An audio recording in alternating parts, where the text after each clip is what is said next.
Right. Well, to me, you want your special teams to be able to control vertical field position in the game. Your specialists have to execute to be able to do that, and that's not just your punter and kicker, but it's also the skill guys who are the returners. Miko Hardeman is as fine a returner as I've seen anywhere in the country. This year he's very explosive. He's very fast. If he gets a seam, he can certainly accelerate through it, and he's made some big plays in that regard. And so it's going to be important for our specialists to execute, but it's really going to be important for our cover teams to control, him. And I think in close games, special teams always has a huge impact, on the outcome of the game. It could be field position or it could be an explosive play that makes the difference. Coach, we'll go back over to the left, 3/4 of the way back. Ben Jones from the Tuscaloosa News. Last night on your radio show, you talked about some of the adversity that your team has overcome this year. I was wondering if you could talk a little bit more about that, because at least on a superficial level, some people might look at a team that's won every game by 22 points and think that it hasn't gone through a lot of challenges. Well, we have internal challenges. I think every team does. And I think that, when you lose players, you have players get injured, and we've had a couple really good players on defense that were injured and are out for the year, and we've had several really good backup players that were core special teams guys that are injured and out for the year. So I think internally you always have challenges of, who's going to step up? Is that guy going to be able to play effectively for you? Are the other players on your team going to have confidence that that guy can do the job well, and how's that going to affect the chemistry of your team? So we've had those kind of challenges throughout the season. So, and I think we've handled them well. And so far, it's the next guy has done a good enough job for us. Okay, we'll go down front. AP, did you have any? AP Stedham, WHEP, Foley, Alabama. Coach, can you talk about the development of Naiji Harris this season and what he's added to the offense? Well, Naiji is a very talented player. He's got great size and speed. He's very effective when he has the ball in his hand, and he's a complete player in terms of being a good receiver as well as a good runner with the ball. And I think the improvement that he's made has come because of the experience that he's gained as a player. And he's a more complete player now, and we have total confidence that he can go in the game. And Damian Harris and Josh Jacobs have both been very productive for us as well. But I think those three guys are all really good players, and we need them all to play very well. Okay, we'll go back over here on the left. Brandon Adams from Dog Nation. Coach, you are now about to play Georgia for the second consecutive postseason. Is there any sense of anticipation with you that you could be doing a lot more of this in the years to come, playing Georgia in games like this? Well, I think Kirby has done a fantastic job at Georgia, and they've recruited well. They have good players. They do a good job of coaching them. And, we obviously have our challenges to continue to try to play at the standard that we played at. And that's something that we're going to focus on. But I have no doubt that they'll continue to have a very, very good program because I think they've established that. And I think they'll continue to do well in the future. Coach, we'll go right down here, front or left. J.D. Murray, the Red and Black. Coach, obviously Georgia got a look at Tua in the second half of last year's national championship game. How does that affect your preparation at all, and do you think that gives them any kind of advantage, knowing that most of the teams you faced hadn't seen much of him before? Well, most of the teams we played this year, we played against last year. So, I think the fact that we played Georgia last year, we learned a little bit about them. I'm sure they learned a little bit about us. And I think, you always take some of those things into consideration, when you plan for this year's game. What worked well, what didn't work well, what do we need to change, what can we fix, what can we do better. That's the first thing we do after any game that we play is, analyze, if we played this team again, what will we do differently?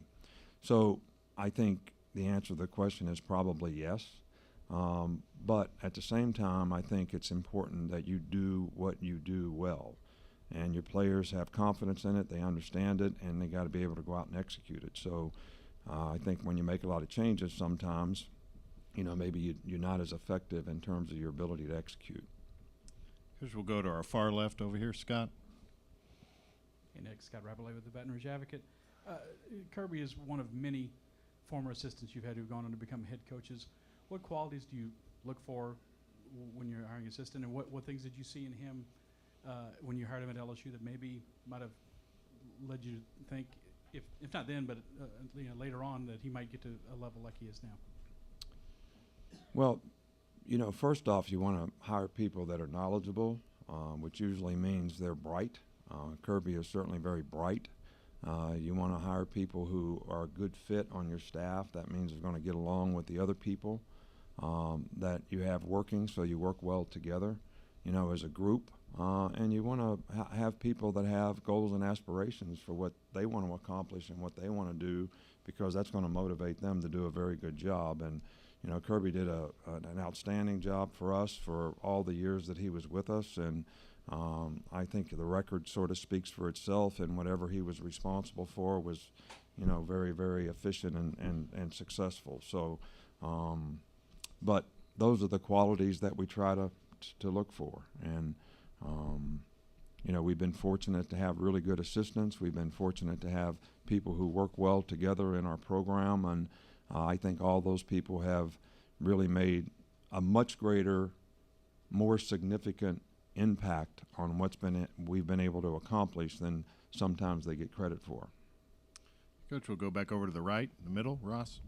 Ross Dellinger, SI. Nick, I wanted to take you back to your first SEC championship game in 2001 with LSU and Tennessee. At halftime, you were down big, didn't have your starting quarterback, starting running back. Can you kind of take us into that locker room as a young coach and the adversity that you handled there? Well, you bring up an interesting point. I think in that game, I probably made the greatest blunder of my coaching career. We got behind 14-0 right off the bat. First two times Tennessee had the ball, they scored touchdowns. We got the ball. We got 4th and an inch on our own 29-yard line, after a kickoff. And I say, if we don't keep the ball on offense, we may get beat 100-0. So we went for it. And John Henderson was a nose guard, and Rohan Davey was a quarterback. And John Henderson knocked the center back about to where we got in the huddle, and we didn't make it. And we went in and stopped them on defense, and they kicked the field goal. So now we were behind 17 to whatever. And I'm like, for the next 10 minutes of the game, I'm thinking this is the dumbest thing you've ever done in your coaching career. And from that time on, we ended up winning the game like 31-20. So we kind of played pretty well. And I was still a little shook after the game, and a couple of the seniors came up to me and said, Coach, when you went for it on 4th down, that's when we really thought we could win. And that changed the way we played. So the dumbest thing I ever did turned out to be one of the smartest. That's what I remember about that game.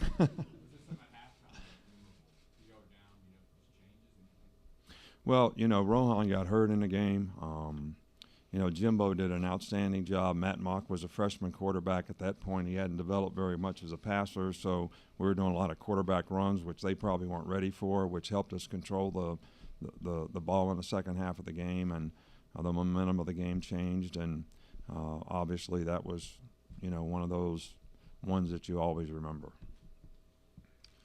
Other questions, raise your hand. We've got another one back. We'll stay right there on the wall, and then we'll come back up front. Carl Prather, WAFF TV in Huntsville. Nick, walk us through the progression of Keaton Anderson as a player within your program, your organization, and his potential expanded role for tomorrow. Well, Keaton is a bright guy who has always been a core special teams player, and he's always been one of those players who has worked extremely hard to try to make improvements. He's never, ever gotten frustrated with his role on the team. And he's always stayed focused on what he needs to do to continue to improve and get better as a player. And, this year, because we've lost now 3 DBs and a guy that's suspended for, the first half of the game, his role expanded in the last game, and he did a nice job. And his role certainly may expand in this game tomorrow. But I think it's certainly a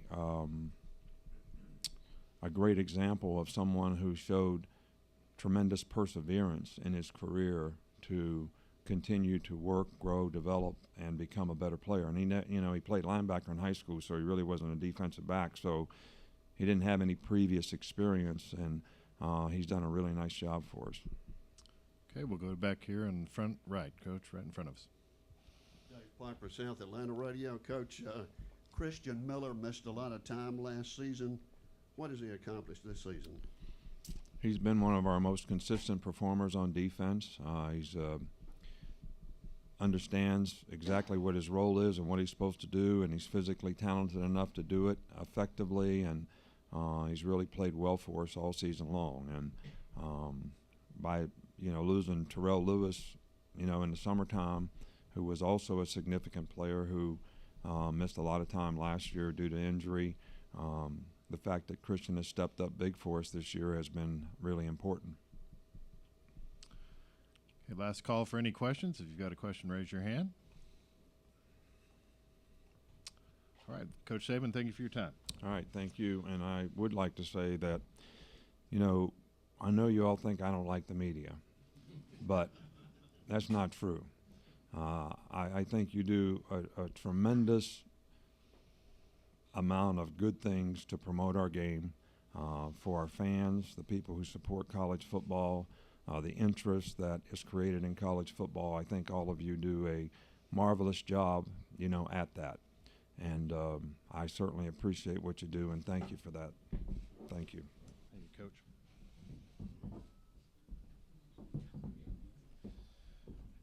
Reminder, in just a few moments, SEC Commissioner Greg Sankey will be joining us here in a few minutes.